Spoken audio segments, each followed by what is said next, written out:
কারণ বাংলাদেশের দুই পাশে মাত্র দুইটা বর্ডার। কালকে আমাদের নতুন শিখলাম এটা। একটা এক পাশে এক দেশ, আরেক পাশে আরেক দেশ। একটা পাশে ফেন্সিল, আর একটা পাশে ইয়াবা। তো আর যদি কয়েকটা দেশ থাকতো তাহলে বাংলাদেশ হাওয়ায় উড়ে যেত। তো সাকিব আল হাসানকে বাদ দিয়ে আপনার ঠাকুরগাঁয়ে যে সাকিব আল হাসানরা আছে, মাস্টারকে আছে, যে মুশফিকরা আছে, তাদেরকে নিয়ে ফোকাস করেন। আপনার যে ডিমান্ড গুলি এগুলো হাইলাইট করেন। এতে কি হবে, একজন এরা যারা খেলবে তারা কিন্তু জেলার পক্ষে খেলবে, যারা সংগঠক আছে তারা কিন্তু সংগঠন করবে। তো এখানে জেলা ক্রীড়া সংস্থা কেন লিগটা হচ্ছে না এটা ফাইন্ড আউট করেন।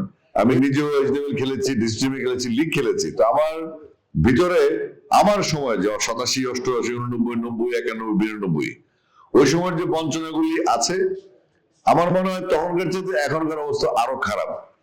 অথচ তখন বোর্ডের অবস্থা ছিল খারাপ, ভালো ছিল আমাদের অবস্থা। তাহলে এখন বোর্ডের অবস্থা ভালো হয়েছে কিন্তু আমার অবস্থা খারাপ হয়ে গেছে, উল্টো হয়ে গেল। যে আমরা ঢাকার বাইরে ক্রিকেটটা ছড়িয়ে দিতে চাই। নতুন বাংলাদেশ এসেছে, সেটাকে প্রমাণ করার জন্য সবাইকে নিবেদিত প্রাণের কাজ করতে হবে। আমিও আছি আপনাদের সাথে। বাংলাদেশ ক্রিকেট বোর্ড সবসময় আপনাদের সাথে থাকবে ইনশাআল্লাহ।